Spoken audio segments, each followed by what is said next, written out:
Hey, everybody. Welcome to another episode of the Like a Street Photography Collective.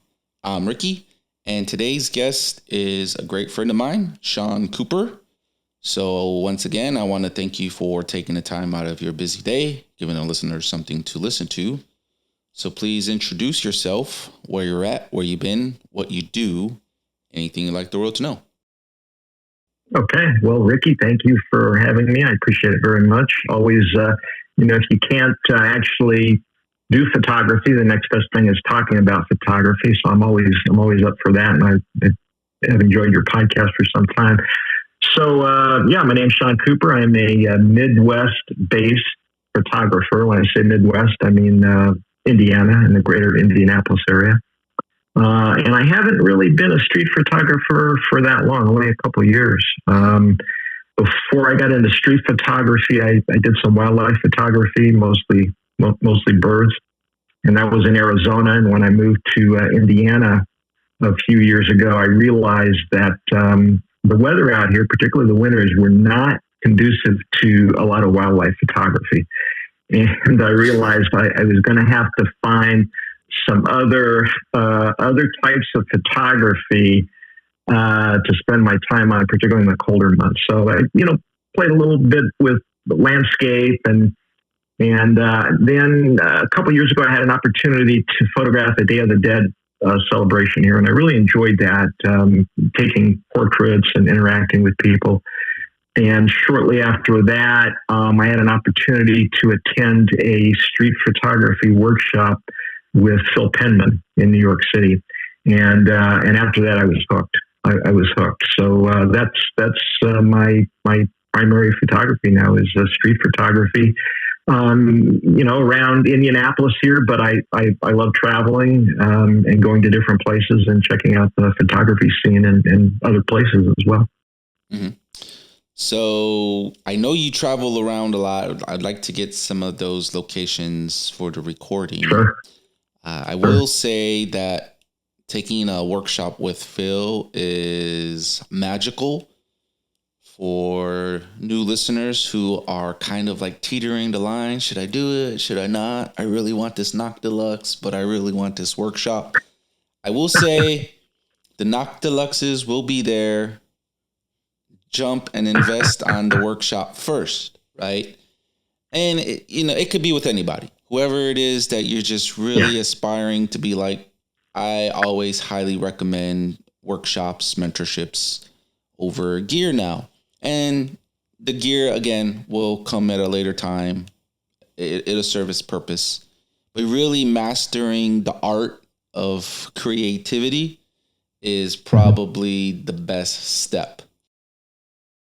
Yeah, I second that. I think learning the art and spending your money in those types of experiences, learning from others, the Phil Penmans, and there's many other great photographers too. Mm-hmm. I think we'll have a better payoff in the long run. And I'm not a spokesperson for Phil, but his workshops are phenomenal. Yeah. And particularly if you're just starting off in street photography and you have maybe just some idea or some concept, after you spend some time with Phil or somebody like Phil, it will kind of give you a whole different idea of what street photography is, and how photographers like Phil are able to see the street and how that enables him to get some of those amazing, phenomenal photographs that you see coming from him. Yeah, definitely. So this isn't a marketing podcast for Phil Penman, although he's a great friend of mine and I want to support him in all his endeavors. But this is really more about your journey. So really quick, I will just preface this by saying I actually met Shawn through the Phil Penman and I workshop in Tokyo. But before we get there, I kind of want to know about your journey in photography as a whole. I know you mentioned you were into wildlife and birds, and now you predominantly focus exclusively on street photography. But kind of take us what got you interested in photography when you picked up a camera? What was that experience for you like? You know, when I was much younger, when I was a child or a young adult, I really didn't spend a lot of time with photography. I didn't really consider myself a photographer, although I remember my parents going on vacations with them as a child. They would always photograph the family vacations. I remember my dad liked slide photography, and so when we would come back, we would have slideshows and show friends and neighbors the slideshows. I'm sure if people remember what that's like, sitting through somebody's slideshow, they might have some bad memories of that. But we did a lot of that, and it really wasn't until, like I said, when I got into bird photography. And the way I got into that was actually not the photography part, but it was the birding part. It was during the pandemic, and like a lot of people did, I think across the world, started into birding and getting outside and looking at birds, appreciating that type of wildlife. Part of that was documenting, birds that you saw, particularly rare birds. And so my first camera was a Sony bridge camera. It was a RX10 Mark IV. And I bought that because, I really wasn't sure how extensively I was going to get involved in photography. And so I didn't want to spend a lot of money. And I ended up buying that camera and used it for about a year and really started to enjoy a lot of different things about that type of photography. Most of it, the challenge of trying to capture something like a moving bird and trying to get a decent photograph of that. And so after about a year with that camera, I moved up to the Sony A9, bought a bigger lens, and that was pretty much my photographic journey. And that really wasn't that long ago. I was quite a bit older as an adult when I started that. So really a period of time with wildlife, and then now street photography. Yeah, it's never too late to start photography. No. Recently, or young, honestly, my daughter, she's 12, and I went to visit her recently, and I bought a Leica Deluxe 8, super tiny, beautiful camera, right? So and my daughter's been wanting a camera for some time. I don't want to say I didn't buy this for her, but whenever we're together, this is her camera, right? I know if I leave it with her, it's gonna be broke within like a day or two. So I manage the asset while she uses it when we're together. Anyways, moving on. Yeah. She's very artistic person, like me, but also from her mother's side, there's a lot of artists as well. But she's like, I always wanted a camera, and I was like, this is really your first camera. Take all the pictures you want. And she was really enjoying it. Now she's not to the level where she understands exposure triangle, but her level of composition is really good for her age, and she's getting closer, and I'm, trying to coach her, and she's like, man, this is really fun. I love photography. I want a camera myself now. And I know she's saying that because it's a new toy for her, and then I'll get it for her, and then she'll put it to the side. But one of the most greatest experiences I had with her, we were in Shibuya and we were walking, and we went through the crossing. And she doesn't know what street photography is, right? So she's half Japanese, so she's automatically just like timid and shy by nature. So we're walking, and I'm over there, and I got my Leica, and I'm taking pictures, and she's amazed. She's watching me. She's smiling. She's just saying, "Oh, this is so fun. This is so fun." And then we go through the crossing, and I see these two interesting tourists. They're like TikTokers, famous people. I don't know, but they're like dancing and stuff. But they were wearing these really cool like cowboy outfits. And I told my daughter, I was like, "Come with me." So she's following me. She's not saying nothing. She's super shy. She's like nervous and shaking. And I went up to him and I was like, watch. And I said, hey, I really like your outfit. My daughter's wondering if she can take your photo. And my daughter looks at me And she's just like, now she is just like completely just like, she's shook. She doesn't know what to do. She doesn't know what to say. And they were like, oh yeah, of course. And then I was like, do you mind if I take your photo as well? So they're like, yeah, okay. I wanted to show my daughter that it's okay to ask people to take their photos. Sure. And so she's nervous. She doesn't know what to do. She's trying to turn the camera on, and I'm taking these pictures, and I was like, it's okay. Calm down. Turn the camera on. Take your photo. And they were with it. They were just there. They let her take her time. She got a couple shots, and they're pretty good. Basically, long story is just to say, like, at the end, like when we were finished and we parted, she's like, oh man, that was so fun. I didn't know photography could be so fun. And I was like, that's what I do a lot. And like, the more you do it, the easier it gets. And it was just like one of those father-daughter moments in street photography. And it was amazing. It was a great time. That sounds amazing. First of all, she's very lucky to start with a Leica as her first camera. Yeah. So not too many people can say that. Yeah. So, but yeah, instilling that sense of, amazement, of excitement. Mm-hmm. Sometimes that's all it takes to start a lifelong journey. Mm-hmm. Something that she can do for many years. Sometimes I look back and think, boy, I wish I would have started this when I was, young. How many years of photography I would have behind me. But like you said, it's never too late to mm-hmm. start. It really isn't. So yeah. So I'm sorry I hijacked your conversation. I want to get back into yours. Thank you for that story. That was awesome. Oh, thank you for letting me share. I know we've had numerous conversations. I do want to touch on what it was like, the journey itself from like transitioning from wildlife photography into street photography, because I want to share that with the listeners who are probably like where you were at with wildlife and are looking for a new avenue. It doesn't have to be street photography for other people, but for you it was. Yeah, like I said, I did a little bit of landscape too. Mm-hmm. Going from something like, whether it's wildlife or landscape photography to street photography, is an interesting transition, because I'll give you one example. As a wildlife photographer, at least for me, one of the things I really valued and insisted on was sharp focus, particularly with birds. Every feather had to have that detail.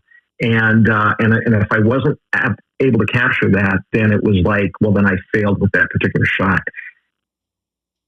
When I first came into street photography, I kind of still had that same mindset about, everything has to be sharp, everything has to be in focus.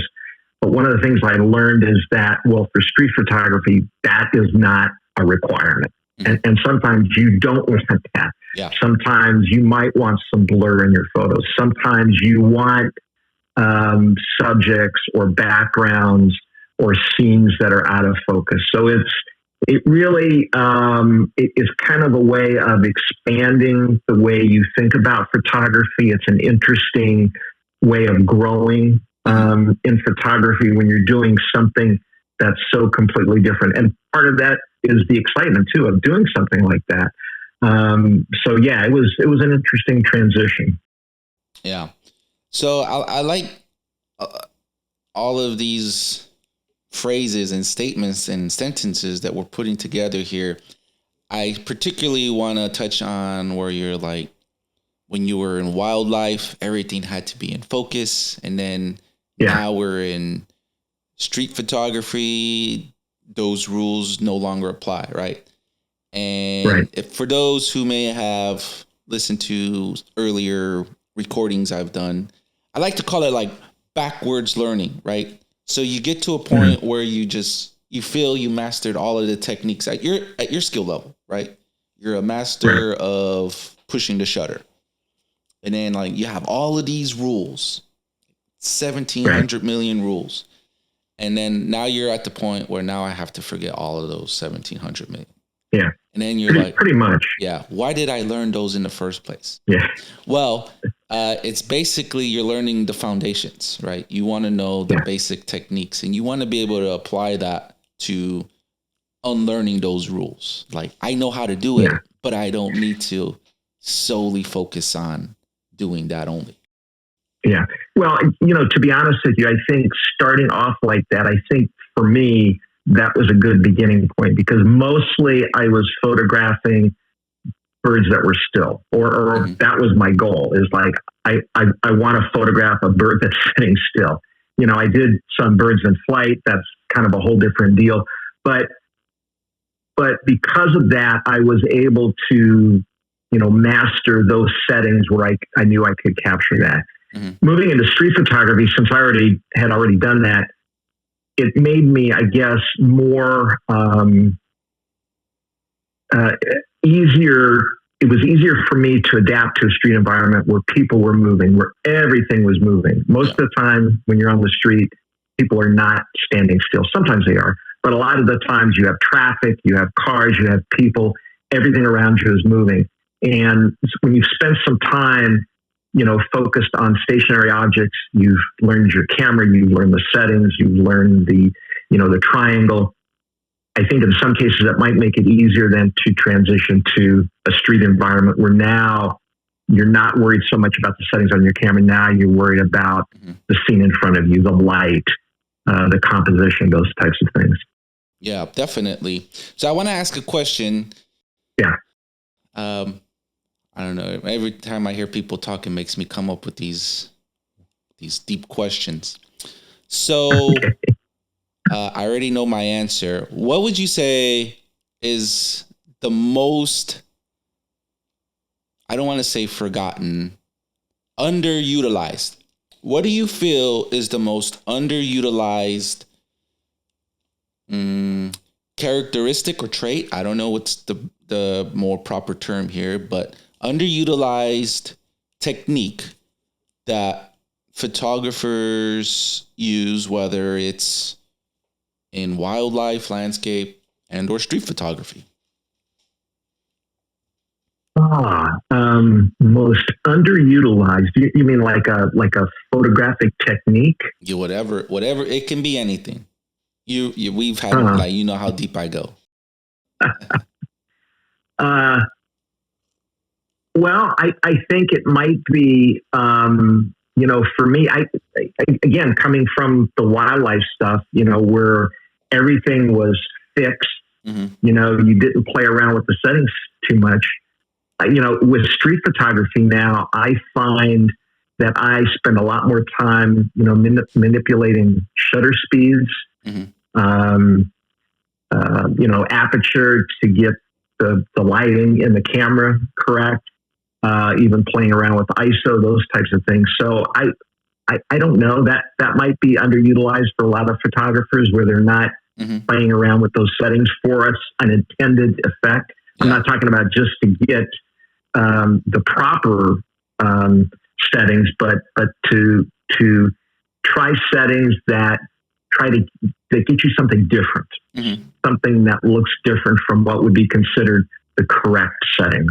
Yeah. I don't know. Is that what you were looking for? There was really no right or wrong answer. I mean, so do you have an answer? I mean, what is your answer? My answer, drum roll, is seeing. People forget to see. And they're so focused, and this is no shot or dig at you, because I've worked with you. I've seen what you can do, but sometimes people put so much pressure on themselves. They forget to enjoy street photography, that they're not looking, they're not seeing. They're just, I need to get a shot. I need to get a picture. I need to push this shutter. And they're not seeing. Look down, look up, look through mirrors, reflections. When we were in Tokyo, people were just, and the workshop environment's a little different, because you're trying to learn from someone. At the same time, you're overwhelmed by a new environment. But, if you were in Chicago not too long ago, if I was to ask you, how much seeing did you really do? What would your answer be? Well, I mean, I spent a lot of time seeing, and I know what you're getting now. And I'm thinking of a particular location we were at in Tokyo where everybody was focused on a certain scene that they wanted to capture, and not really looking as to what else was there, what else was around them. And today I find that I really try to do more of that and not stay focused on what I think I want to shoot, but try to consciously ask myself, what else is here? Yeah. What else am I not seeing? What else can I photograph? So I understand now what you're getting at there. And I think that's what you meant by that. So yeah, that's what I was referring to under lights. I wasn't going back to the moment because we know what moment we're referring to here. Yeah. But for me, you, I mean, we've had our coaching sessions and like I've seen the growth and just by your responses, but like I see it all the time where like I travel, you travel, and like I see other photographers, but they're just focused on recreating. They're not really seeing. Yeah.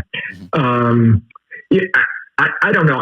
When I go somewhere different, I really try to cover a lot of ground. You know, I don't stay in one place too long. Yeah. And so I mean, you know, I think maybe when I started, that might not have been how I did it. But I think today I really try to be aware of what's around me and really try to look at all possibilities and not just, focus on one thing, on the obvious thing, but try to look at the things that are not so obvious. Yeah. I do want to recognize to all the listeners, Shawn's motivation and dedication to street photography. So the first time we met, once again, was in Tokyo, and instantly I saw his drive. He was so hungry to go out.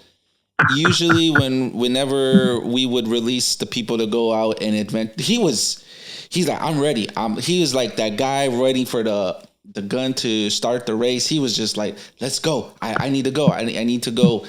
And then like whenever we would regroup and you're just having these conversations with him, he was so motivated. And this is the type of motivation I feel like every person as a photographer should have, regardless of what, genre you're shooting, portrait, studio, fashion for Vogue magazine, stuff like that. Like that passion, that motivation should be in all of us, regardless, as photographers, right? So like he had that. And then like when I seen it, I was like, oh, he's going to be a superstar. So I do want to applaud you. He is the superstar of the year by far. I think a lot of people can take away from his work ethic when it comes to street photography and probably just work ethic in general. But we started talking, and then like you start talking to him, and like he's able to hold deep conversations with photography as well.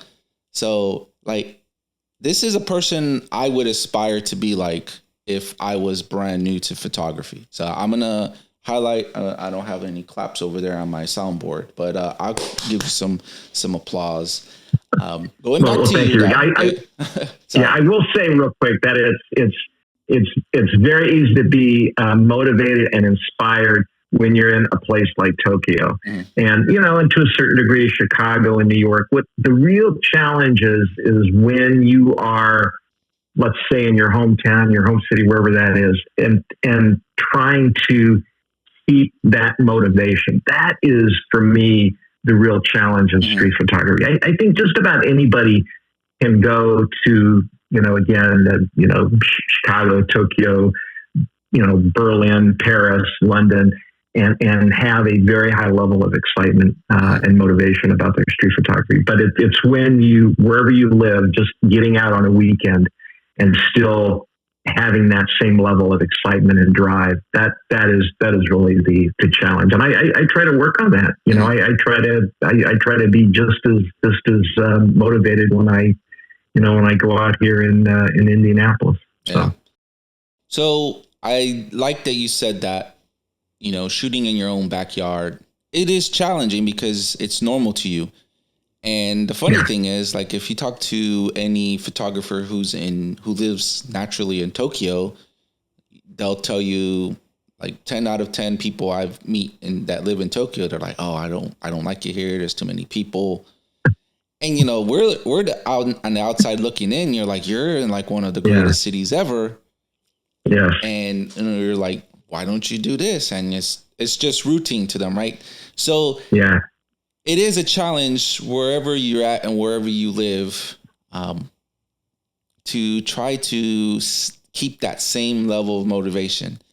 On a flip end, if traveling to another city to do street photography motivates you, I don't know people's financial means, but like, I believe traveling is a gift itself, learning new cultures, seeing new places, just, being able to do that itself. There's nothing wrong with that kind of level of motivation. I think realistically, it's not going to be parallel, but I would like to see my level of excitement of shooting in Okinawa is the same as if I was to shoot in Osaka and Kyoto. Yeah. I would say I try to force myself, and saying force yourself is probably not, but I work on that. I want to be able to be I got my camera, let me go see what I can do. And I do. I take my camera even here in Okinawa, and I try to see it differently. Yeah.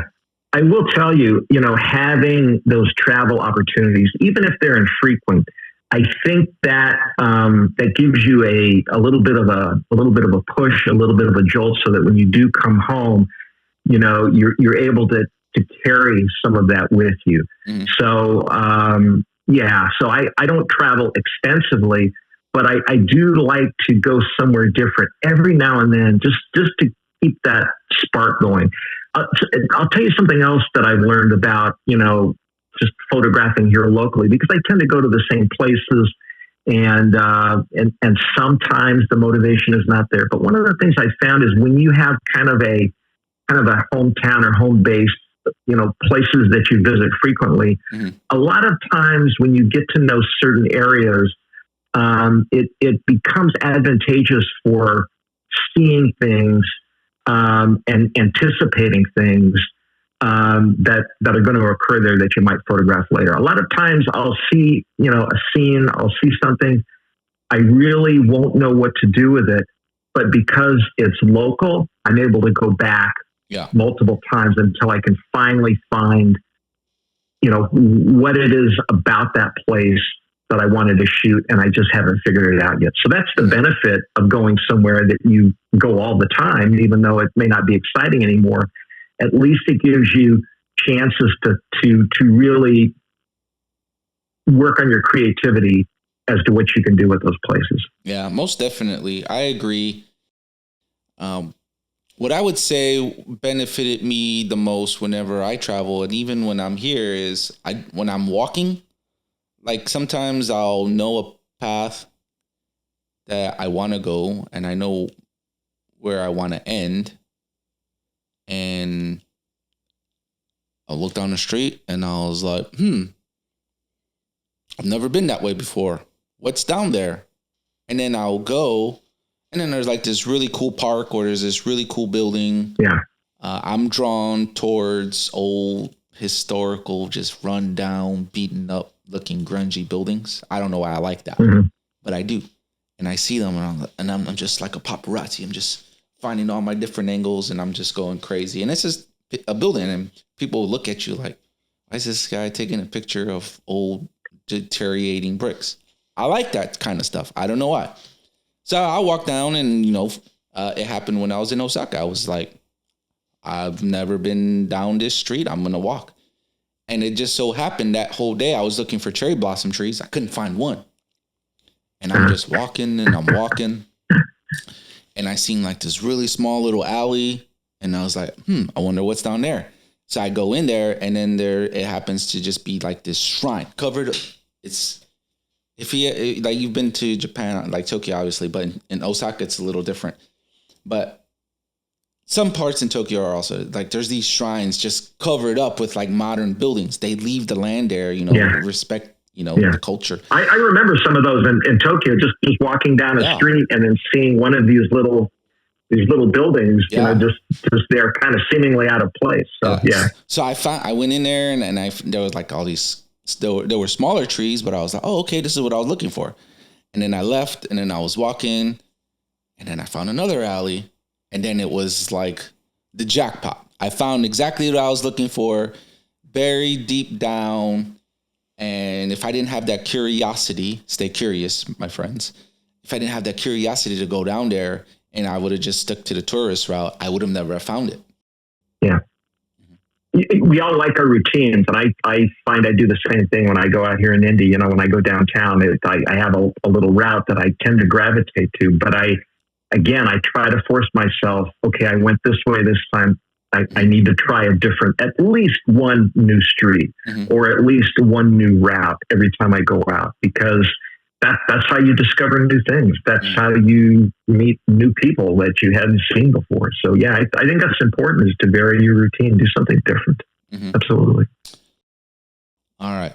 Next question I have for you, completely random, is what would you say is like your biggest, again, I'm thinking of the word here, like being refreshed. What's that feeling like of street photography? What sense of feeling does it give to you? Well, when you say refresh, you mean like, how do I get that feeling of refreshment when I do street photography? Yeah, we'll go with that. Okay. Well, it's always capturing an image that, that I'm happy with, particularly if it's not something I had planned, particularly if it's something that's spontaneous and fortuitous and something that I wasn't anticipating. It's that excitement of something new like that. The other thing that I really enjoy are portraits and meeting new people. Particularly when I can share a photograph that I've taken with them. That is a refreshing feeling as well. So yeah, those two, anything that involves something that wasn't anticipated, something that I wasn't counting on. And the thing about street photography is that's possible every single time you go out. And that's what I love about it so much is like, every time you hit the street, it's like there's always a possibility that you're going to get something entirely new, something you hadn't counted on, and something that might be, a really great photo. Yeah, I like that. Possibilities are endless. Yeah.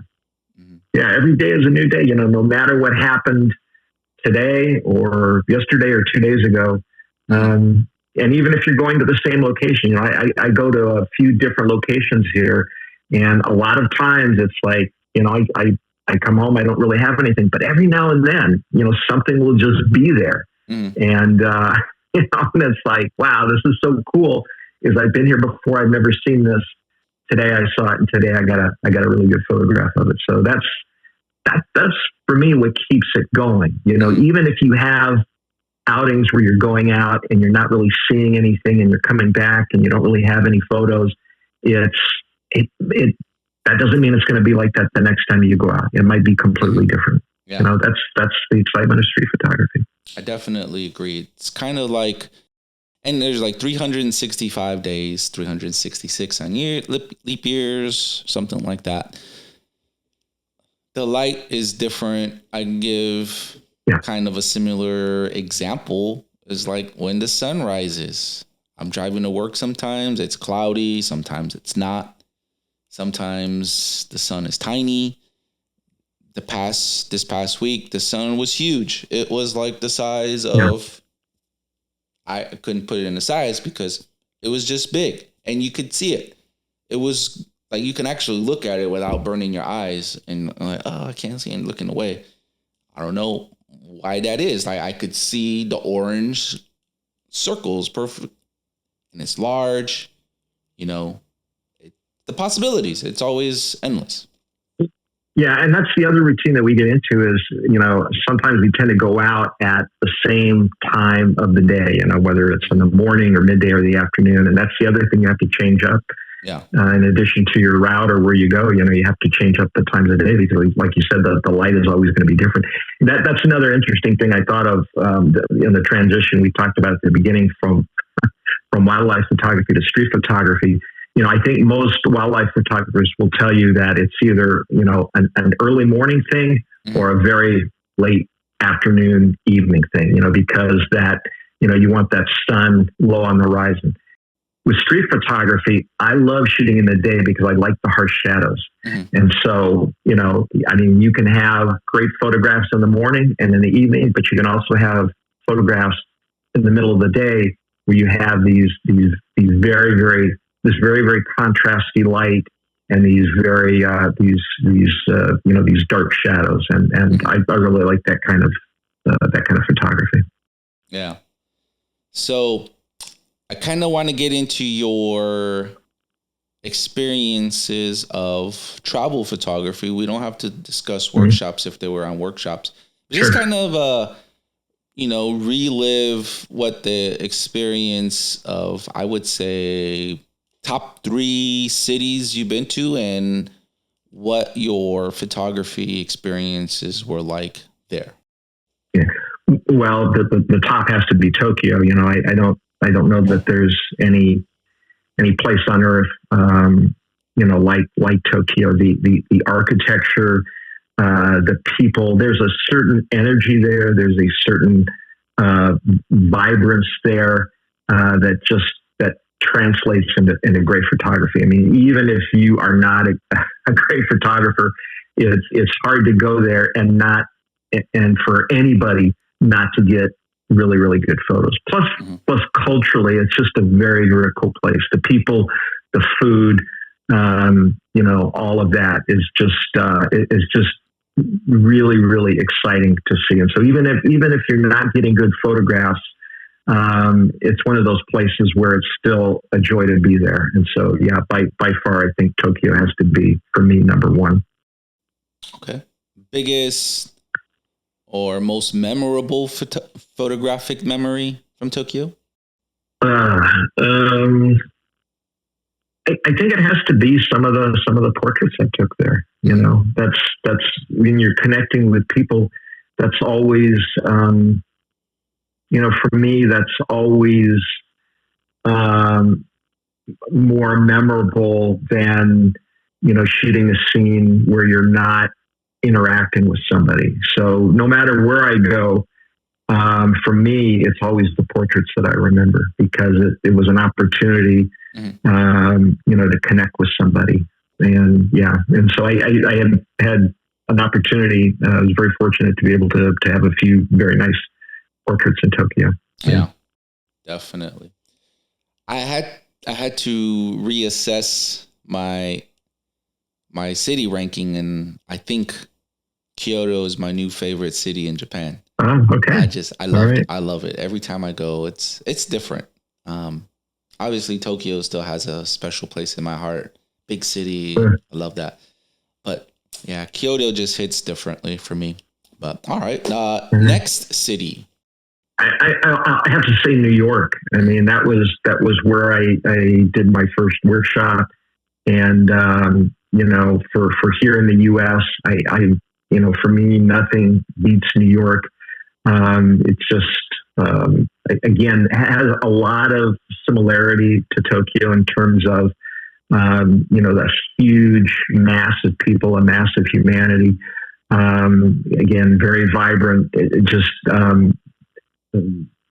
going all hours of the day and night. You can pretty much anywhere you step in, Manhattan, there's going to be opportunities, whether it's the architecture, again, whether it's the people, a lot of really cool portrait opportunities in New York. And again, it's one of those places where, you have the food, you have the culture, if you like that kind of stuff, even if you're not getting great photographs, you're still in a great city. So yeah, New York I think has to be number two. Yeah. Okay. And number three? Number three, I'm gonna have to say New Orleans. I was there for Mardi Gras, not the partying aspect of Mardi Gras, although I did spend some time on Bourbon Street, but very very similar, mostly for the portrait opportunities. And I'll have to go back sometime when it's not Mardi Gras just to kind of see if it's kind of the same vibe, but. Everybody is, in a festive mood. Obviously, a lot of people are dressed up, and it really presents some very interesting opportunities for portraits. And again, that's a city too, where the food and the culture, the music. Heard some great jazz while I was there. Ate some great food. So again, it's all of these places. I guess the conclusion is it's not just the photography that's great. It's everything else about that location that you can enjoy while you're there. And so it's just kind of a complete package. I think those three cities are a complete package. Yeah, definitely. I've not been to New Orleans for photography. I think I went when I was like 11 or 12, passing by, and spent like a day there with my family. Really young, don't really recall much, so not enough to say that I've actually been there. Yeah. But like technically, I think you would have a different experience. I think you'd have a different experience today. Yeah, if you went. Yeah. Do you have any upcoming trips planned out? I do. I'll be in Dublin here. Nice, very nice. Coming up soon. Mm-hmm. And then later this summer, I'll spend some time in London. Mm-hmm. And then at the end of the year, I'll be in Paris. Nice. So three places that I've not had an opportunity to do street photography. And so I'm super, super excited to kind of, and again, those are cities too, where it's just, you have a lot of culture that can be enjoyed along with the photography. So I'm super excited about visiting those cities. Yeah, I think I told you this. I spent a week in Dublin, and honestly, I went there for the Guinness Factory. So after I did the Guinness Factory, I was like, I will be at the Guinness Factory. I will. That is on my. Yeah, well, like that's like the first day I'm going to the Guinness Factory. So. Same. And then I was like, well, what do I do? And I was there for the Guinness, but I also was there for photography. So it's a super amazing city. They're not part of the UK, so like the Euro system, it's completely different. Anyways, when you go, you'll understand. Right. Great place. The Gothic Quarter, you'll love it. Lots of photography opportunity there. I was just walking around mindlessly, like, where do I go? I don't know. I had Google Maps, and I was like, this looks like an interesting location, and I just spent the week just walking, and it was a great time. London, everyone knows London has a special place in my heart. Hopefully I can make it back there. You'll enjoy it. You'll love it. Yeah. And Paris, I want to revisit. I hear nothing but good things from everyone who's been there. And I had mixed feelings about it, but I could say I've been there and I made the best of it for what I could. So yeah, I know you'll enjoy each of those.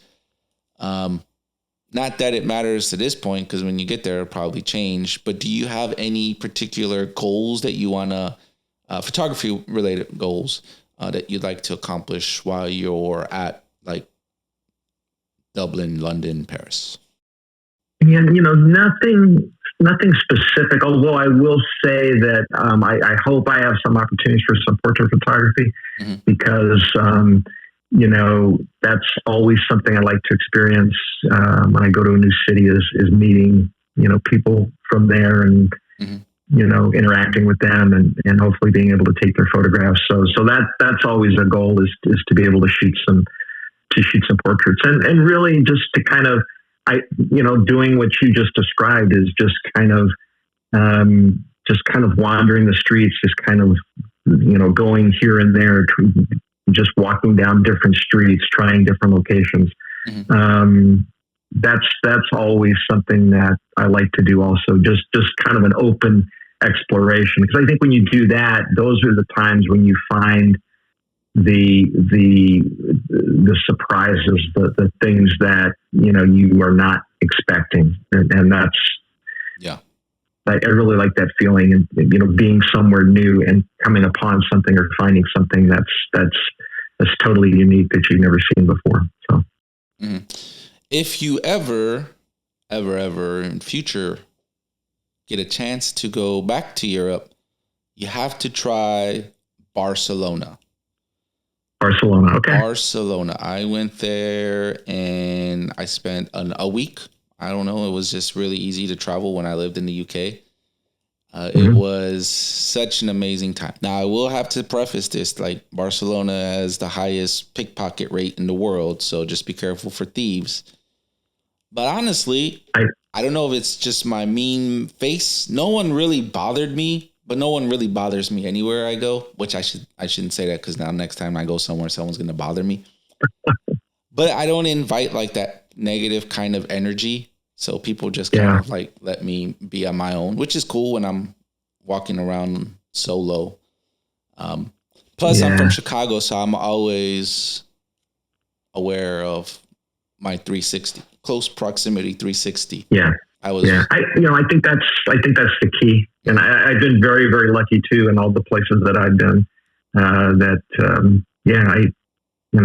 People don't really pay attention to me, and but I'm always aware of my surroundings, and I think that's the key, no matter where you're at. So yeah. Definitely though, Barcelona. And if you look at the map, the way the city's built is like in squares. It's beautiful. Architecture, if you like architecture, it is an amazing, and food. Food is, I would go back just to eat the paella. Okay. Yeah. Well, that had not been on my list, but I will put it on my list of future travels. Thank you for that. I didn't realize how many places I've been in the world until you were actually sitting and think about it. So, really quick, I would like for me to introduce any websites, social media, so .coms, Twitters, Instagrams, Veros, the Alan Schaller app thing, I don't know much about because I don't use it. But whatever you got and you'd like the world to be able to view and you share your work with them, please.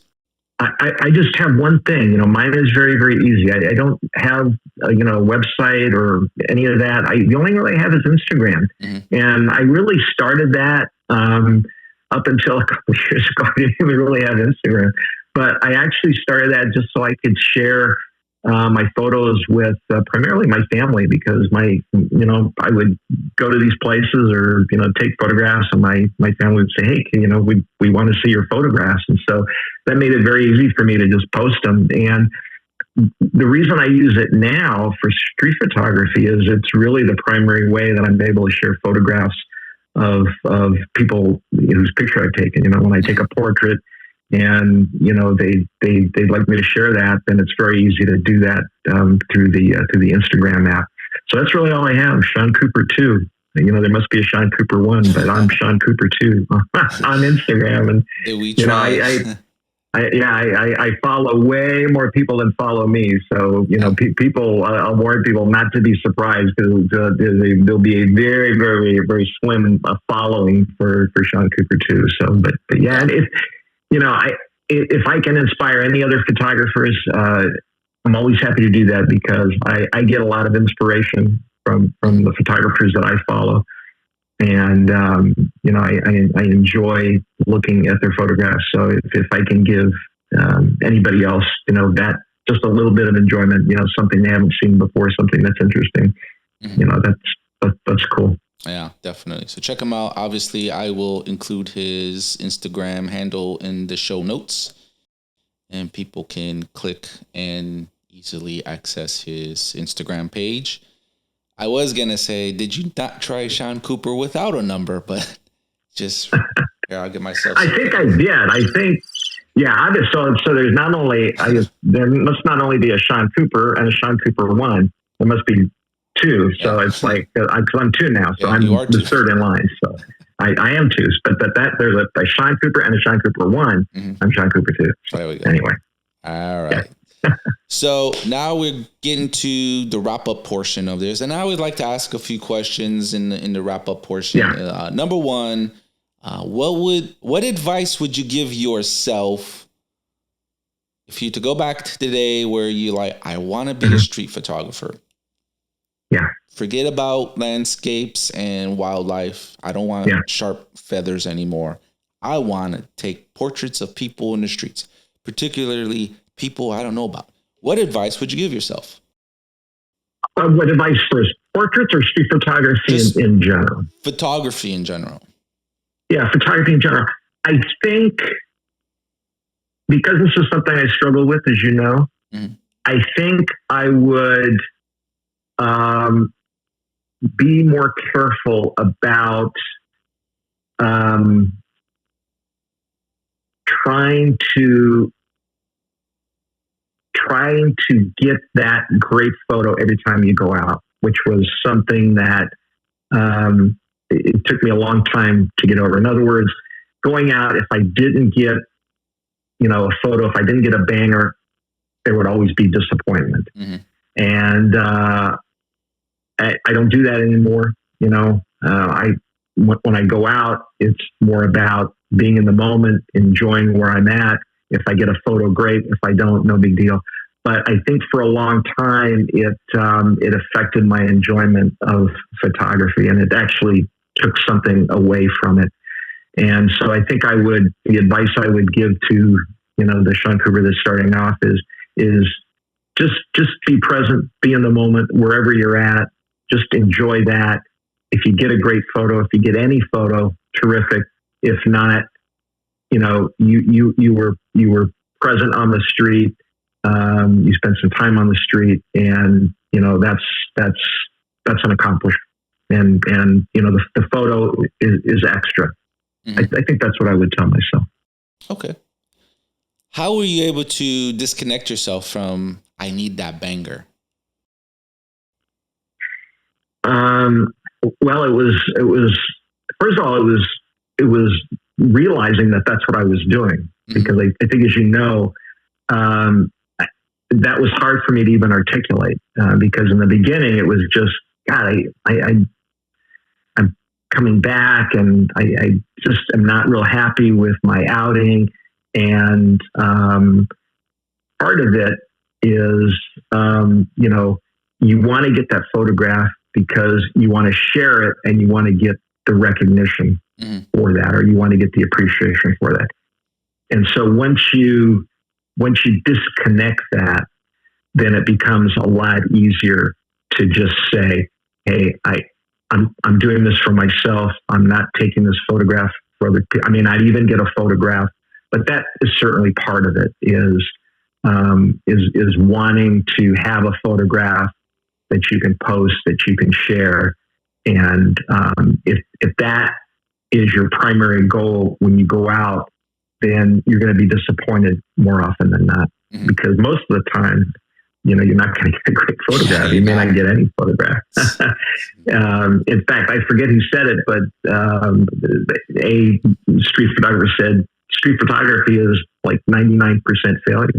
And it's just sticking with it despite that failure. So if it's 99% failure and your goal was to get a great photograph and you're not doing it 99% of the time, you're going to be disappointed and unhappy 99% of the time. And that's not a way to be, because over time it will slowly suck that enjoyment out of your photography. And I'm sure people that have experienced that, may have even given up and stopped doing it because they come back and they don't have photographs. So you really, for me, I really had to change my thinking completely to, this is not about getting a photograph. This is just being out, being in the moment, experiencing life on the street.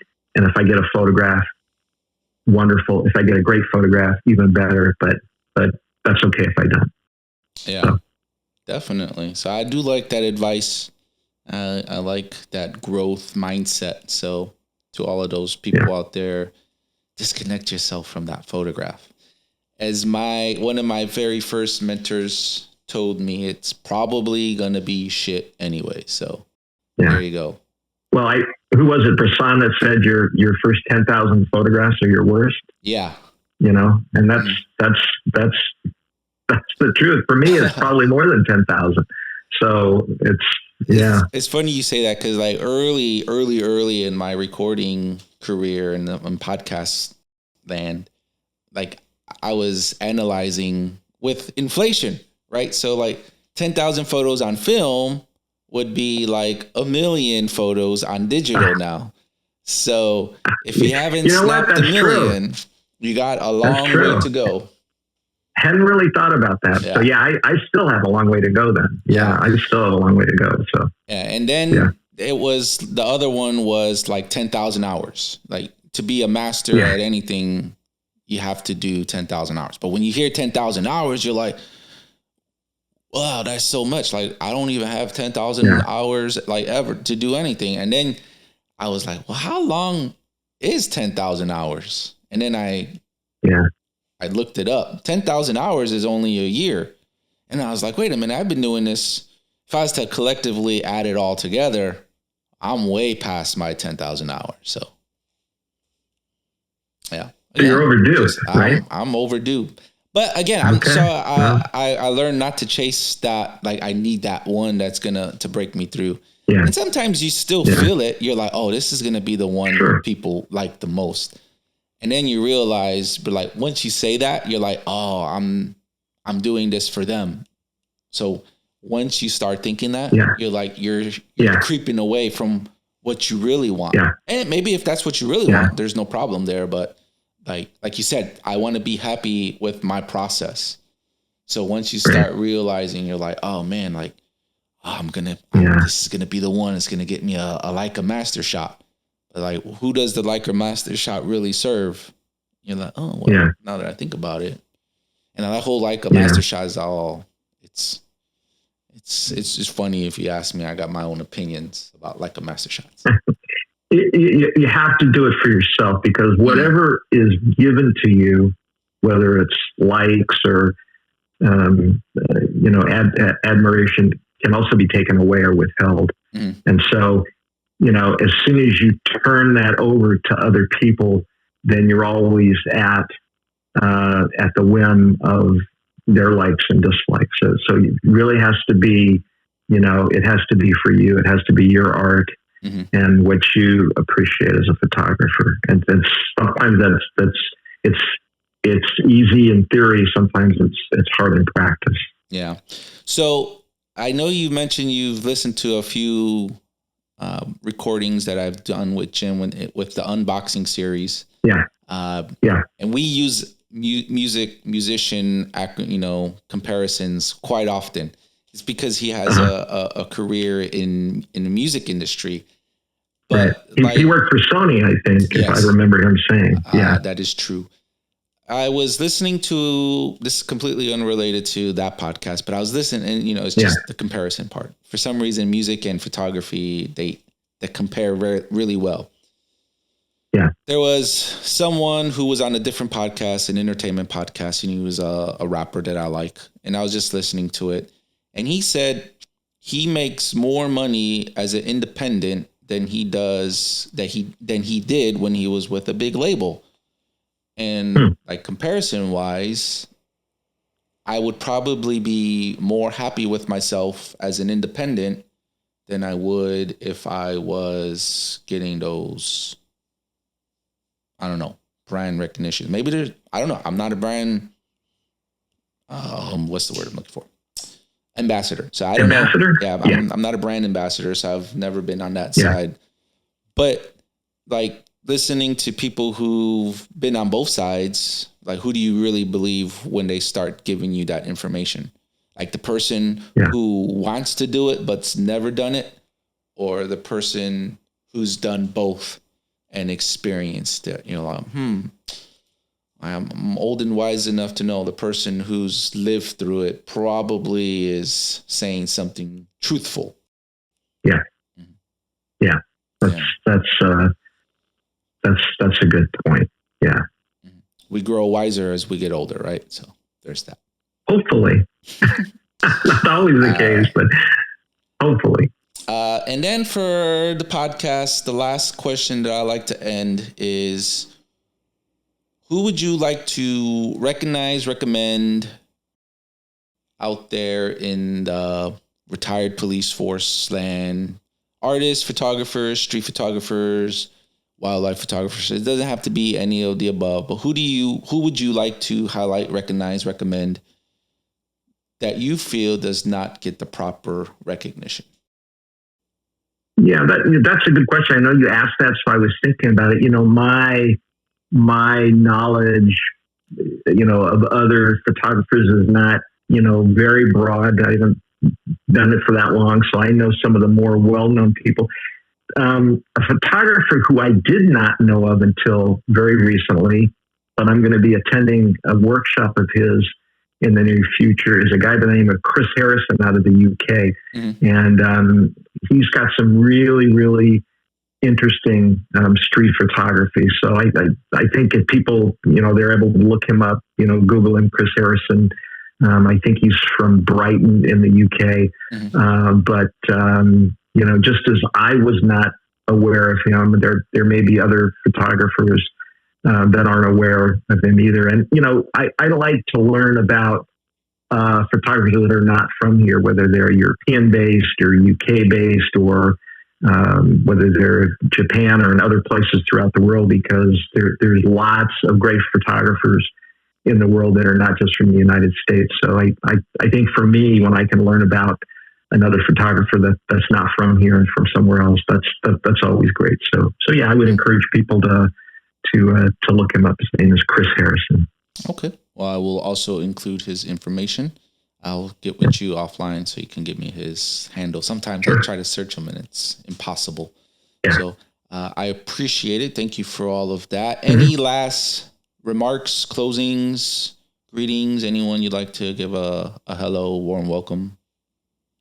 No, I will say though, I think you mentioned it briefly.